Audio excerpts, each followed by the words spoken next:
Mesdames, Messieurs, les enfants, je suis très heureuse de vous accueillir ici à la Coupole pour une soirée exceptionnelle au nom de Monsieur le maire Michel Mini et du conseil municipal. Et d'ailleurs, je remercie les collègues du conseil municipal présents, nombreux, c'est très très gentil d'être là. Et ce soir, nous accueillons Christophe Bollinger, ici,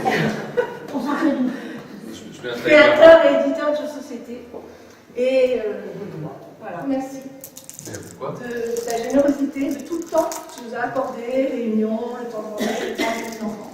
Je suis vraiment très très heureuse d'avoir réussi à mener ce projet aboutissement et partager ça avec toi, ça me fait très plaisir. Et merci à Béatrice aussi. J'ai voulu vous présenter ça en 3 grandes parties. D'abord, tout bêtement, ma vie, comment je suis arrivé là. Le deuxièmement, ce que j'appellerais les bienfaits du jeu, parce que ça aussi, c'est ce qui risque forcément d'intéresser les parents et peut-être les enfants. Et 3, dans la création à la vie, la création même part de l'enfance. J'ai commencé à jouer très jeune. À mon avis, c'était un peu comme tout le monde, les petits chevaux, le millboard, ces choses-là. À mon avis, j'avais 4-5 ans quand j'ai commencé à toucher les premiers jeux. Par contre, je me rappelle quand j'ai créé les premiers. Et les premiers, c'était principalement, au début, c'était des jeux de loi, des parcours. Ma grand-mère avait un paperboard comme ça, on tournait les pages derrière. Il traînait, je sais plus où, dans le grenier, on n'en faisait plus rien. Et j'ai piqué ce truc-là. Et du coup, j'avais des grandes feuilles, tout ça, des grands parcours avec 500 cases dessus. On jetait les dés, revient à la case 25. Voilà. Bon, c'était des jeux, il faut le reconnaître, assez nuls. Mais voilà, j'avais 7 ans. Il faut bien démarrer quelque part. Et j'ai démarré. Après, ce qui s'est passé, c'est que chaque fois que j'allais avec mes grands-parents faire les courses, ils me lâchaient au niveau du rayon des jeux. Et eux, ils allaient faire les courses et ils savaient qu'ils me récupéraient là à la fin des courses. Et à la fin des courses, en fait, moi, pendant tout le temps que je faisais les courses, je regardais toutes les boîtes de jeux que je trouvais, jeux de société, et je regardais derrière. À l'époque, il n'y avait pas de téléphone portable ou de choses pour shooter des photos. Donc je faisais des photos visuelles de ce que je voyais derrière. Je mémorisais les plateaux, ce qu'ils expliquaient. Et certains jeux, les jeux simples comme un ballon ou des jeux abstraits, en lisant tout ce qu'il y a derrière, on a quasiment tous les éléments. Donc rentrer à la maison, je prenais du carton, ma grand-mère elle regardait tous ces trucs-là, tous les feutres, du scotch, du chatterton, et puis vas-y, tu dessines et tu découpes, et voilà, je faisais des petits travaux manuels. Et bingo, le jeu que j'avais lu derrière la boîte, il était refait. Donc c'est comme ça que ça a commencé. Les premières choses que j'ai adorées dans les jeux quand j'étais petit, et j'ai un souvenir vraiment très, très aiguisé, très vif qui est là, c'est que mon oncle et ma tante, le premier jeu que j'ai joué avec eux, vraiment plutôt péchu, c'était Risk. Je ne sais pas si y en a d'entre vous qui connaissent le Risk, un jeu de conquête, un jeu de dés. Bon, il commence quand même à y avoir quelques règles, c'est au-dessus du Monopoly. Et je me souviens d'une soirée où j'ai joué avec eux, et ils ne faisaient pas de quartier. Ils avaient la moitié du monde à l'un, la moitié du monde à l'autre. J'étais plus qu'en France, Espagne, j'avais un pauvre pays, ils étaient en train de me laminer, de m'assassiner. Et je me rappelle ne pas l'avoir mal pris, être content d'avoir joué, même si j'avais perdu à la fin. Pourquoi? Parce qu'en fait, c'était les seuls moments où on nous laissait réveiller jusqu'à 11h du soir, ou 10h30, j'avais le droit de jouer avec eux jusqu'à présent. Et donc ça, c'était le fait de pouvoir rester avec les grands et de jouer à un jeu, ça c'était exceptionnel. Donc j'ai continué à créer des jeux comme ça pendant toute mon enfance, pendant toute mon adolescence, pendant ma période étudiante, jusqu'au moment où j'ai créé un club de jeux, celui qui a vraiment le plus tenu et qui a été le plus gros, qui était au centre sportif, ça s'appelait le Cassel à l'époque. Ce qui s'est passé pendant cette période de club, c'est que du coup mes jeux maintenant, parce que on jouait des jeux du marché bien sûr, la plupart du temps, mais de temps en temps j'avais mes petits prototypes et je les ai joués. Toujours sans aucune idée de me bouger le doigt, parce que ce qui m'intéressait c'était la créativité. Et donc ce qui s'est passé, c'est qu'à force de les sortir, ces jeux, les gens qui venaient au club, ils me disaient mais ils sont vachement bien les jeux. Et puis comparaient par rapport à tous les autres jeux du marché qu'ils jouaient, qu'on leur mettait sur les tables. Et ils me disaient mais pourquoi tu ne les touches pas, pourquoi tu les présentes pas à des éditeurs? À cette période-là, à force qu'on me le répète et qu'on me le répète et qu'on me le répète, ça commence à t'arriver derrière et je me renseigne et je vois qu'il y a un concours de créateurs à Paris qui s'appelle le concours international des créateurs de Boulogne-Billancourt, qui est le concours de créateurs de jeux, donc jeux non édités, le plus réputé au monde. Donc je participe à ce concours. La première année, je gagne le Sim d'argent, qui est le jeu de simulation d'argent. J'avais fait un jeu sur les grandes surfaces. Et à l'époque, ce jeu était trop gros, trop lourd, trop de règles pour le marché. Donc je n'ai pas placé mon jeu cette année-là, mais j'ai commencé à avoir des contacts avec les éditeurs. Du coup, j'ai gagné, j'en avais balancé 4. L'année d'après, j'ai dit, je vais en balancer 4. J'en ai plein les placards des jeux. Je crée depuis que je suis petit et j'ai jamais bougé mon petit doigt. Donc l'année d'après, j'en ai balancé 4. Sur les 4, j'en ai 2 qui sont en finale et j'étais en autoconcurrence en fait. Donc les 2 ne pouvaient pas gagner, il y en a un des 2 qui a gagné, l'autre, et puis c'est celui qui. Les 2 ont été édités quand même. Donc la même année après, je suis remonté. Là, j'avais des jeux plus grand public. Donc il y avait, parmi les éditeurs qui venaient, il y avait les 3 plus gros, qui étaient à l'époque Jeux des cartes, Tilsit et Asmodée. Et j'ai eu contact avec les 3 éditeurs. Il y en a un qui m'en a pris un autre un autre. Et ben, ça a fait boule de neige. Mon premier objectif la première année, c'était de montrer au marché du jeu que je n'étais pas exclusif à un éditeur, que j'étais bel et bien indépendant et que je pouvais signer avec n'importe qui. Donc je me disais en moins d'un an, il faut que j'ai signé chez les 3 plus gros. Et après, donc, du coup, je présentais un jeu à un éditeur. S'il le prenait, ben, tant mieux. S'il ne le prenait pas, il savait que ça pouvait aller à la concurrence, voire finir chez la concurrence. Ça a duré jusqu'à ce qu'Asmodée rachète des cartes, que Tilsit ferme porte parce qu'ils avaient fait une fuite vers l'avant avec des licences, ils ont des problèmes financiers, ils se sont cassés la gueule. Donc après, il n'y a plus qu'Asmodée.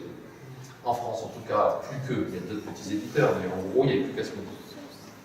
En 2004, je sors Dungeon Twister, qui est le jeu que vous avez là-bas derrière vous en grand la vache, qui est vraiment le gros tremplin après le concours de Boulogne, à qui je dois beaucoup en fait. Et donc quand Dungeon Twister est sorti, en fait, pour la petite histoire, Dungeon Twister c'est 24 heures de cogitation, de travail pour le prototype non-stop. C'est vraiment tout le monde, j'ai eu l'idée initiale, la flamme qui s'allume, et le moment où mon prototype était fini, c'est passé 24 heures. Ça faisait déjà des années que je rêvais de monter une boîte d'édition, mais j'avais pas envie de me mettre dans la compta, la gestion des contrats, tout ce qui est l'administratif, on va dire, il fallait que je reste plus créatif. Tout le monde me l'avait dit en plus, de me dire si tu montes une société, tu auto-édites, ça va te bouffer tout ton temps, toute ta créativité, et la fleur elle va mourir au profit d'un gestionnaire. Donc là, j'avais l'impression d'avoir trouvé un peu le partenaire idéal, surtout qu'au même moment où on avait fini de tout lire, tout valider, et qui s'éclatait sur le jeu et qui trouvait le jeu énormissime, la boîte qui me l'avait commandé, qui devait me payer 750 € d'avance en une tranche, 750 € pour la deuxième tranche, et pour laquelle j'ai bossé 1 an, qui m'ont payé que la première tranche et pas la deuxième, donc j'ai gagné 750 € pour 1 an de boulot sur un projet énorme, ils abandonnent le projet.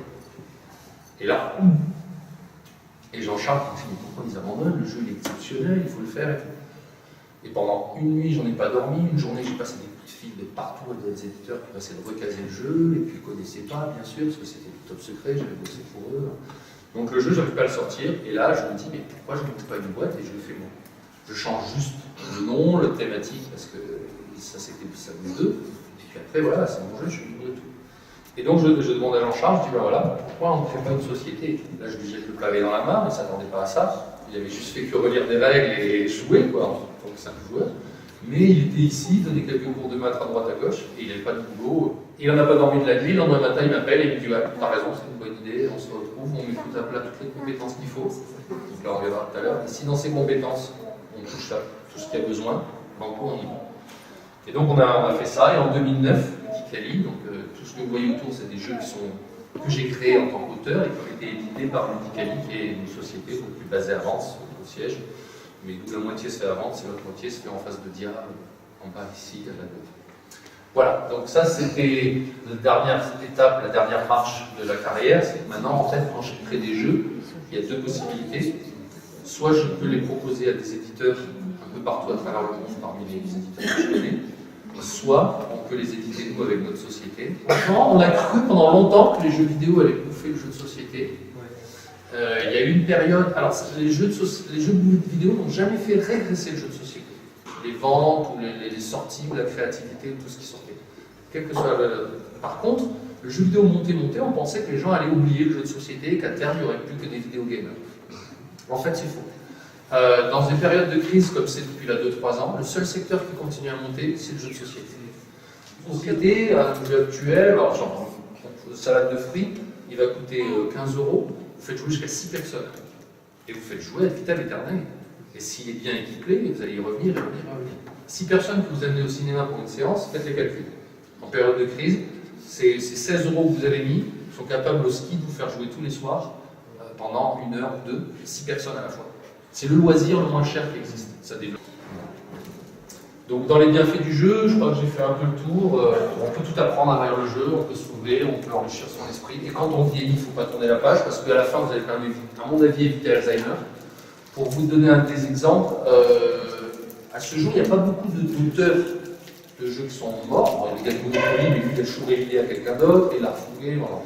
Les auteurs actuels qui font des jeux, il y en a un qui est mort, qui était leader à Venise.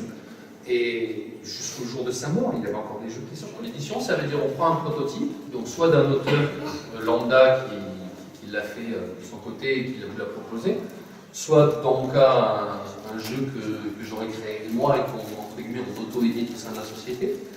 Et à partir de ce jeu, on va le tester et tout ça, il nous plaît bien, donc on va faire un contrat, on va signer avec l'auteur, on va lui donner des royalties, des droits d'auteur, qui en général sont... S'il n'y a pas de licence, c'est entre 6 et 10% du prix de cession. Donc c'est pas le plus. L'édition, donc ça consiste à trouver les bons artistes par rapport au jeu que vous voulez faire, leur donner le bon cahier des charges, faire des allers-retours avec les artistes pour qu'ils dessinent la couverture, les éléments qu'il y a dans le jeu, les pions, le plateau, les cartes, etc. Vous avez besoin d'un maquettiste en PAO, publication assistée par ordinateur, pour faire le montage des cartes, pour mettre les icônes où il faut, pour faire un joli design, et multiplier ça par autant de cartes qu'il y a dedans. Ça, c'est beaucoup de boulot aussi. Après, une fois que vous avez fait tous ces fichiers, vous allez générer les PDF de haute définition que vous allez envoyer aux fabricants en Chine, en Allemagne, selon. On fabrique très peu en France, ça revient trop cher. Voilà, je crois que j'ai fait le tour. Je ne vous ai pas trop parlé du processus créatif, je vais peut-être vous en toucher deux mots vite fait. Il y a plusieurs écoles au niveau du processus créatif. Je vais vous parler juste de la mienne, si ça connaît bien. Je pars toujours du thème. Donc, si un jour vous voyez mes ou quoi, je pars toujours du thème. Et j'invente des mécaniques qui vont traduire ce thème en jeu. Donc même pour les jeux les plus simples, sauf quand je fais des jeux purs abstraits comme Yas Arena ou certains petits jeux. Donc voilà, je pars toujours de la thématique. Il y en a d'autres, c'est tout à fait l'inverse. Ils créent une mécanique qui marche bien. Ils n'ont pas de thème en particulier, ils vont venir plaquer une thématique sur la mécanique. Et là, souvent, ça se sent. La mécanique est bien, le jeu est bien, mais on sent qu'entre la thématique et la mécanique, il y a un gouffre. Mais le French Touch français, quand même, je pense que la plupart des Français ont quand même plus tendance à raisonner comme moi. Il faut partir d'une thématique, quelque chose qu'on a envie de retranscrire, et d'arriver à traduire tout ça en termes de règles, de faire un jeu où il y a des bons choix et où ça soit fun, et où en même temps, on ressent vraiment le thème et qu'on soit plongé dedans. Voilà. Des questions? On est bon? J'ai dépassé de beaucoup, hein. Je suis